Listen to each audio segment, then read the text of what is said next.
Is this thing on? Welcome back to Big Mouth, and fancy seeing you here in June. A very welcome, my friends, and especially my enemies. Come in, sit down, no touching. I don't do the touching. Are you feeling charitable? Then smash the subscribe button, the like button, and the share button, and please do follow me on Twitter at Movies TV Mad. Welcome to a very busy Friday's edition of the DCEU Daily. First of all, it was broken a few hours ago that the working title for Zack Snyder's Justice League is Project 166. Right, let's have a look at this. Now, we at Night Edge Media have learnt that the reshoot's working title will be Project 166. The reshoot will cost around $70 million to complete. Director Zack Snyder's vision, including Darkseid's introduction, the project will be released as a 4-part miniseries event on HBO Max and then be released as a feature-length film afterwards. Zack Snyder's Justice League will stream exclusively on HBO Max in 2021. Now, there's a deeper meaning to this working title, so let's see what it is. The number 1 symbolises new beginnings. Very interesting, new beginnings, which would point to Zack actually adding some stuff he didn't plan on adding, or actually adding the stuff, the scary idea, right? Finding new ways of doing things. Leadership, success, determination, independence, progress, ambition, motivation, creation, and manifestation. This number symbolises the creation of reality through our thoughts, beliefs, and actions. The number 6 symbolises family and home, love, balance, service to others, responsibilities, selflessness, reliability, responsibility, caring, nurturing, independence, providing for yourself and others, overcoming obstacles, and initiative. The number 166 symbolises love, home, family, independence, overcoming obstacles and responsibilities, blah, blah, blah. So that's the deeper meaning to it. So it looks like Zack Snyder's Justice League has at least got a working title. Whether you swallow all those meanings, the new beginnings thing is very, very interesting. For me, it's quite clear that Zack is doing stuff to this film that either he couldn't do because they wouldn't let him, or maybe he's had a few pearls of wisdom and has decided to go at this maybe slightly in a different way. I don't know, but it's going to be fascinating when we eventually do get some on-set pics, fingers crossed. But at least we know there's a working title and things are moving forward for Zack Snyder's Justice League, and it's very, very exciting. This is one movie that won't be delayed. We won't be talked down to and told. We want you to watch it on the biggest screen. Zack Snyder's Justice League will be released on HBO Max next year, and I can't wait to see it. And I know you feel the same way. Take a listen to this. It's very funny and exciting.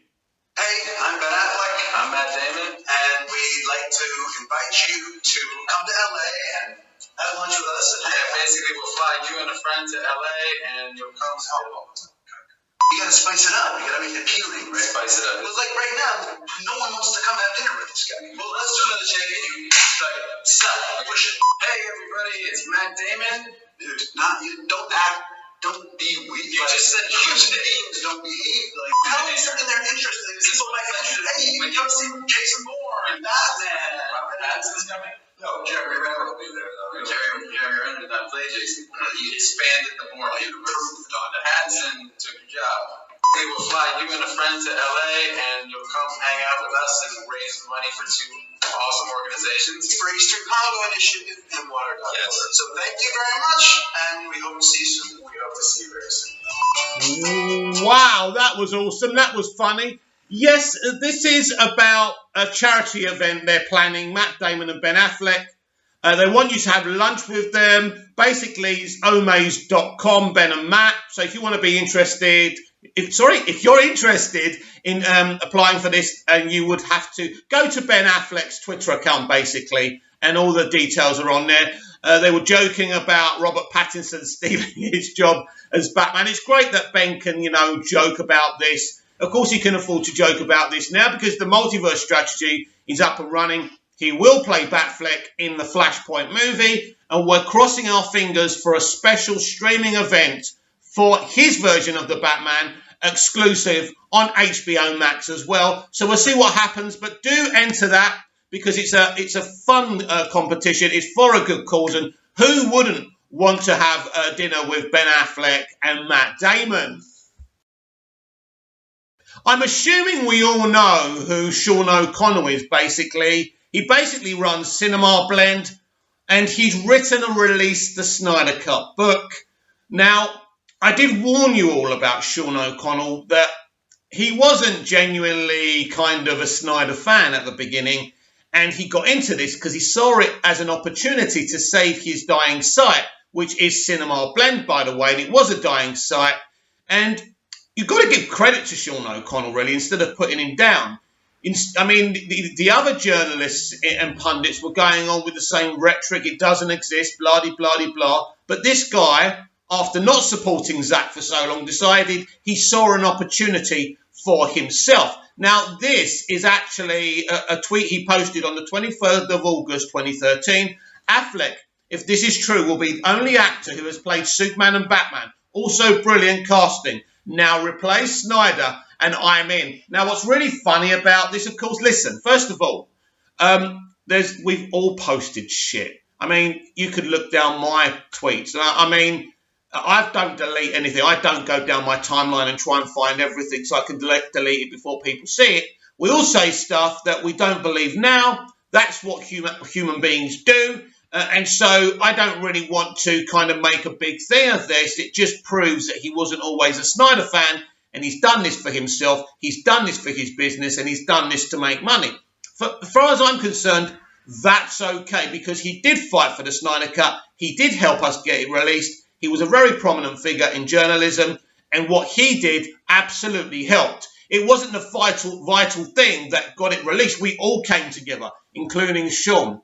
So he even got an interview for the book with Zack Snyder. Imagine doing an interview with someone you said that about, right? But look, this is stuff that I warned you about, that he wasn't doing this for the cause of it. He was doing it to promote himself. And as long as he's honest about that, that's fine. I'm not particularly interested in buying the book. I don't think the book really has anything in it that that I need to know. But I probably will read excerpts of it if I can find them on the internet, but I won't pay for the book because I'm getting the Snyder Cut, we're getting the Snyderverse back, and at the end of the day, that's all that matters. According to Brandon Zachary, Black Adam to reinvent Golden Age hero Ma Hunkel as DC's first transgender movie star. Exclusive, let's give this a read.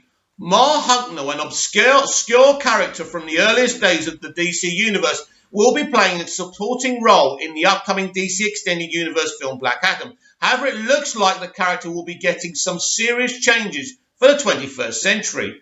Who is Ma Hunkel, the Golden Age hero coming to the DCEU? Ma Hunkel was created during the Golden Age of comics, aka the earliest days of the superhero genre, coming at a time when superheroes were being created by the dozens to replicate the surprise smash success of Superman. Ma Hunkel actually has a lot of aspects that make her surprisingly historic character in the overall history of the medium. Created by Sheldon Mayer, a very important figure in the growth of what would eventually become DC Comics, in the year 1939, Ma Hunkel was designed as something of a parody of the then exploding superhero market. A working mother in New York City, she takes on the role of the Red Tornado, disguising herself as a man and donning a makeshift costume. Ma Hunkel fought crime across the streets of New York City. She doesn't have any actual powers beyond her impressive strength, but quickly made a name for herself in the city despite her sometimes clumsy and antics and genuinely a goofy costume. Ma Hunkel was a fairly successful character of the era and was even eventually joined by her own sidekicks, her daughter Amelia, who went by Sisty, and their neighbour boy Mortimer, who went by Dinky. She was a contemporary of the original Justice Society of America, the earliest superhero team, and composed of other future DC mainstays, like the original incarnations of Green Lantern, Flash, and Wonder Woman. Ma Hunkel was eventually even made an honorary member of the team. But like many characters from the Golden Age, she faded into obscurity when comics left the cultural vogue. She would eventually return in the pages of JSA in 2004, where the now elderly Ma Hunkel took a job as the caretaker of the JSA Manhattan Museum, which also served as the headquarters of the current incarnation of the team. Due to the year of her creation, Ma Hunkel is actually one of the earliest female superheroes. The Illuminati has now learned that Ma Hunkel is actually set to take part in the upcoming Black Adam, which will bring the JSA to the big screen as part of a century-spanning storyline across the history of the DCEU. Wow! Although outlets like Screen Rant have confirmed that the film has been delayed, it's still very much on the docket with some of the characters already being cast. Ma Hunkel is described in her character breakdown for Black Adam as the caretaker of the Hawkman and his museum. This suggests she could fill a similar role in the JSA team dynamic as she did in the Jeff Johns written JSA run that brought her to the post-crisis DC universe. However, there's one very notable difference from the original classic comics incarnation. It appears that based on information available to the Illuminati, the character will be reinvented as transgender. This is likely reference to her cross-dressing past alter ego, but instead of just rehashing that beat, the filmmakers will embrace that element. This is a solid step forward for transgender representation in one of cinema's most popular current franchises. Even if Ma Hunkel is instead being designed as a supporting character instead of anchoring the narrative herself. What do you think of the character for Ma Hunkel? Yeah, basically, I've never heard of this character, but she's golden age. It's good that they're going to represent her. The LGBTQ situation, it's good. If you're part of the LGBTQ community and this makes you happy that you're going to be represented, I'm so happy for you. It's great. Apart from that, I don't really care. It's a good thing to be doing this. I don't know the character, but the description there, she sounds like a really good character, as I say, from the golden age as well. I am really happy that we're getting the JSA, and this is a positive step forward for LGBTQ representation, so I can only be happy about that. This is a bit of a brief story, but I love it. This is a picture of Batman and Catwoman racing these bikes. Take a long, good look. Look, I don't care what people say about this costume. It looks sensational.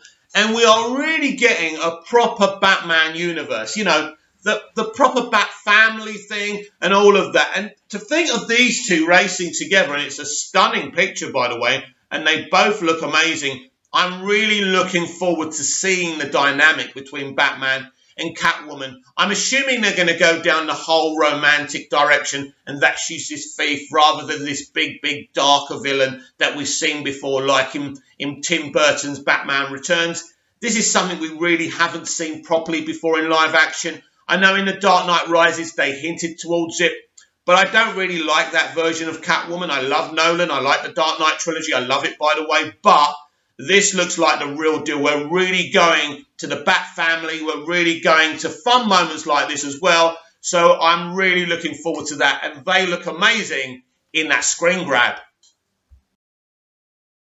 For me, in David Ayer's Suicide Squad, Jay Courtney as Captain Boomerang was a breakout star. I really enjoyed it, and I was shocked by how good and funny and how full of personality his performance was, because when I've seen his characters in the past in other movies, I hadn't been that impressed with his performance.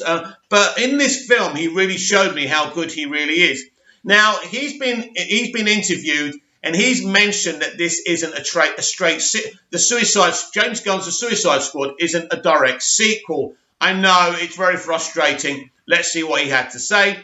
It's a big movie again, as was the first. It's cool to see a bunch of new characters gun plucked from the depths of the canon, which is cool and just kind of different and interesting.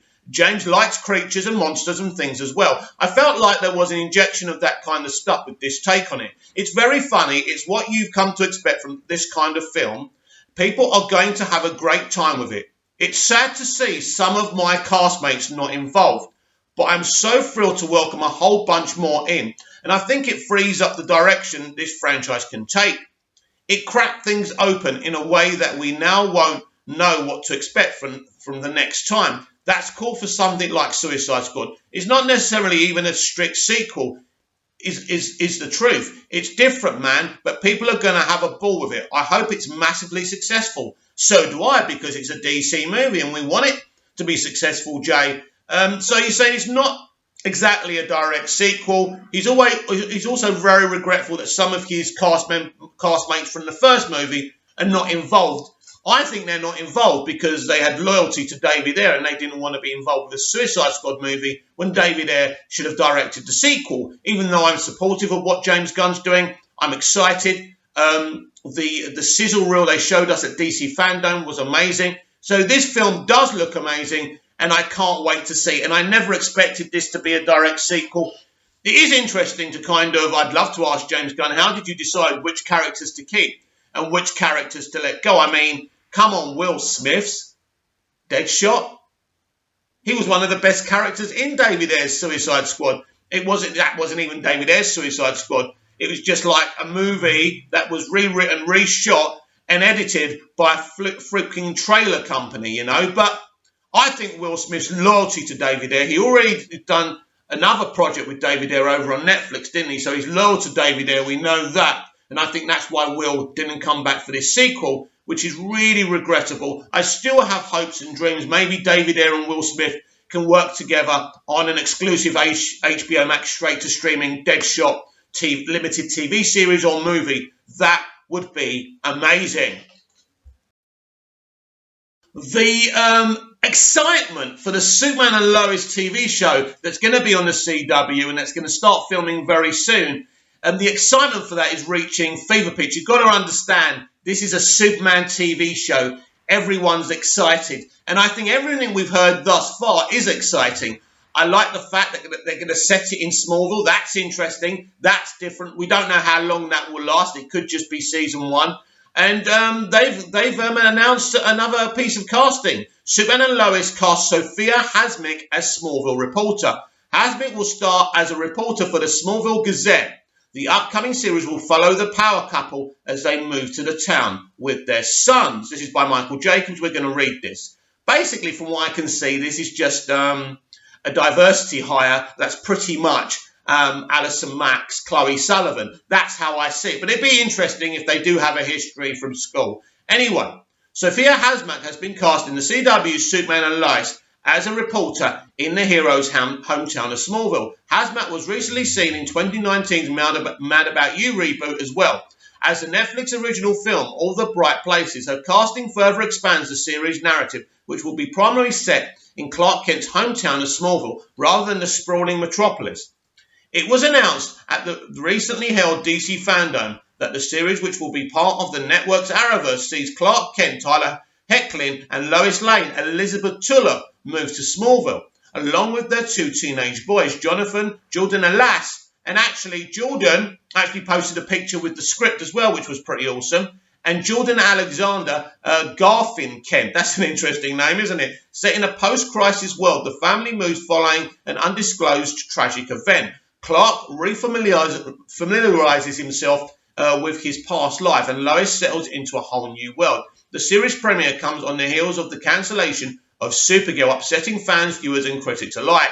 I haven't seen many people upset, by the way. Since the pandemic has shut down most production, the network has had to look for programming other sources. That's not why the Supergirl show's been cancelled. It's had its run, it's had its time. It was lucky to last as long as it has. End of story. And it's time for Superman. Superman should have arrived either at the same time as Supergirl with his own show, or at least a season afterwards. But we're getting it now, and that's the main thing. There's much to look forward to as EW has revealed Sophia Hasmick has been cast in a guest star role. Hasmick will start as a reporter for the Smallville Gazette, Chrissy Beppo. According to the official character description, Beppo has a knack of saying the wrong thing at the wrong time. Yeah, Chloe Sullivan. Or you could say Cat Grant, but they can't call her Cat Grant, of course, because we had our version of Cat Grant, didn't we? As well as being a go-getter with dreams of bigger and better things, starring alongside Hasmick is Emmanuel Kriski as Kent's first love, Lana Lang. Walls Park, the Vampire Diaries, also stars as a stranger who disrupts the characters' lives in the middle America town. According to showrunner Todd Helbing, the move to small-town America was based on his own personal experiences. Speaking at the Fandom, Helbing said, as a father who happens to have 2 boys, that felt like a really great way to bring in some personal experience. and just to tell really a story that is as grounded as it can possibly be to have Superman in it. Following the life-altering events of Crisis, Clark and Lois are left with two teenage sons. They started with one toddler. We really get to lean into Clark and Lois not being Superman and most famous journalists in the world, but really as parents. He'll be continued. What is that like when you have jobs like that? The series has parallel narrative elements to issues affect individuals across the country. Since the 2008 recession, many families have had to move to areas with lower cost of living. The premise is perfect for Clark and Lois, who have regularly been a stable nuclear family. However, the couple's positions in the Arrowverse so far has been a far cry from white picket fences and packing school lunches. So Superman and Lois promises to show a more relatable side to the power couple. It's going to be interesting what they do with this, because it can either be something very interesting with the two teenage boys, one of them having powers, the other one not, one resenting the other. It can be very interesting with villains of the week and things like, as well as this kind of family dynamic. That can be interesting. Or, to be pretty clear to you, it could end up being boring. But I like to be positive. This is Superman. It's a fresh idea. I like fresh ideas, and I'm looking forward to seeing it. The series will also no doubt bring a nice change of pace to the network following a challenging TV season, where several productions had to shut down due to COVID-19. Especially following Supergirl's cancellation, Superman and Lois will be a breath of fresh air once it premieres in January 2021. Yeah, really excited. I will repeat, because I think these idiots are trying to say that Supergirl was cancelled because of the pandemic. Not because of the pandemic, not because Mel is pregnant or was pregnant or whatever, right? It's because that show's time is over. She's getting one more season. I don't know what the moaning is about. And Superman is taking centre stage in the Arrowverse, as he should. And now we have a slight update for the Suicide Squad spin-off Peacemaker TV show that's going to go straight to HBO Max. Apparently, it will start filming in January 2021, which is awesome. Peacemaker, James Gunn's Suicide Squad spin-off series starring John Cena, will reportedly begin filming in Vancouver in early January 2021. This is by Molly Fesser. James Gunn's Suicide Squad spin-off series Peacemaker reportedly starts filming in January, one of the many upcoming additions to the DC Extended Universe in 2021. John Cena's Peacemaker will be a new member of Task Force X in Gunn's sequel reboot of 2016 Suicide Squad. While the Suicide Squad does not hit theatres until next August, Cena is already reprising his role in a Peacemaker spin-off series for HBO Max. It's clear they are expecting Cena's character to be very, very popular. He's obviously tested well with audiences. I have not seen the test screening for this, but I may get a sneak peek before it's released, so I'm excited about that. I'll keep you updated with that, of course. The 8-episode series will explore the titular character's origins, described as a douchey Captain America. The series will see Gunn producing, writing every episode and directing several episodes, though many might have assumed that an origin story implies the show will take place before the events of the Suicide Squad. Gunn hinted that the series is not necessarily a prequel to the film. I don't think it is. He also revealed the Peacemaker's timeline would not be made clear until after the Suicide Squad, further adding to the show's hype. Gunn recently confirmed that various Suicide Squad characters would appear in the spin-off. Wow, I didn't know that. While many details about the series are being kept mostly under wraps, new information reveals the show will begin filming soon. Brilliant. According to Hollywood North Buzz, Peacemaker starts filming in January 2021. The series is due to begin filming in Vancouver from January 11 to June 9, 2021. That's quite an interesting, quiet place to film for James Gunn, isn't it? There'll be less hype around them doing that, which is good. And we'll go under the working title scriptures. According to the synopsis for the series, Peacemaker is a man who believes in peace at any cost, no matter how many people he has to kill to get it. Peacemaker marks the latest DC project for HBO Max, following J.J. Abrams' upcoming Justice League Dark series and a spin-off series based on Matt Reeves' The Batman. Fans were shocked by the spin-off series news, as Gunn had only recently revealed the Suicide Squad's new characters at DC Fandom in August.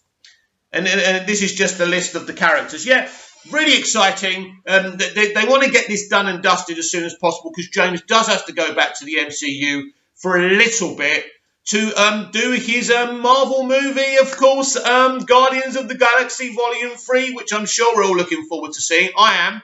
I do like his films. He does inject this excitement. And this is what I'm talking about, a variety of projects by different filmmakers. This is what we want to see. We don't just want to see comedy shows, but we don't just want to see dark takes on movies. We want a variety. That's really important. So happy Gunn's involved. I would have been more happy if David Ayer continued on his Suicide Squad journey. But we will get David Ayer's Suicide Squad. We will get the Ayer Cut. And maybe he'll get a few character spin-offs too. And I think that's why he's happy. And he's been supporting James on Twitter too. Today on Friday's edition of the DCEU Daily, we talk about the wonderful Pedro Pascal, who's doing a lot of talking because he's helping market the Mandalorian Series 2. At the end of this month, it will stream on Disney+. Can't wait for that. But he's also been talking about the unconventional way he prepped to play Maxwell Lord.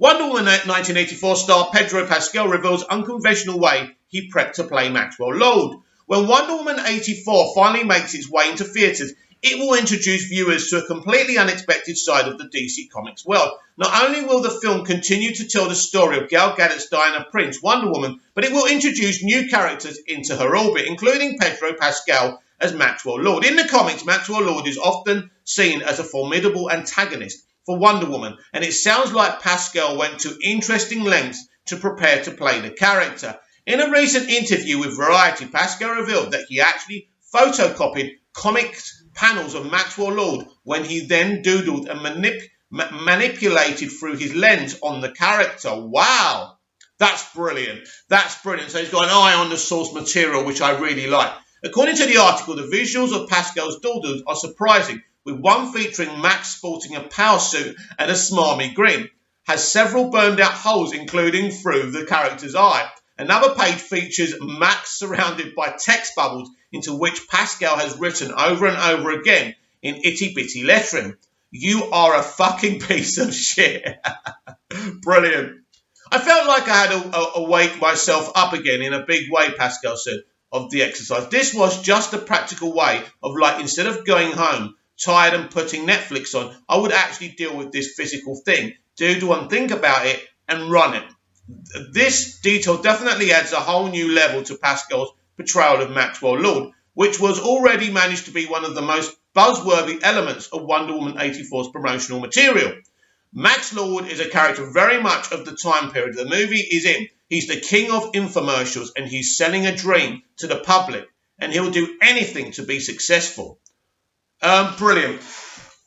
Brilliant. I mean, look, when you see this, I've seen the guy's performance. It's sensational. It's fucking sensational. He's amazing. You're going to say he's going to be up there with Jesse Eisenberg's Lex Luthor, up there with Michael Shannon's Zod, who probably is my favourite villain in the DCEU. You go back to Heath Ledger's Joker as well. He's up there. The performance is up there. And what I love about hearing about that prep, I love actors who are really into what they're doing.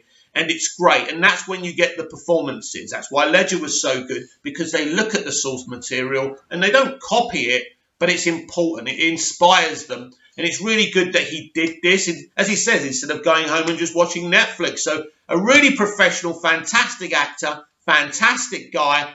And I can't wait for us to actually be able to talk about everything he gets up to as Maxwell Lord in Wonder Woman 84. As far as I'm concerned, the DC Extended Universe of movies and TV shows is in fantastic shape. I think we're in better shape than the MCU right now, and I'm so really pumped and excited for these things to be developed and finally being put on the screen so we can finally see them. Comment down below, like, share and subscribe, and I'll be back tomorrow with even more DCEU Daily. See you again soon.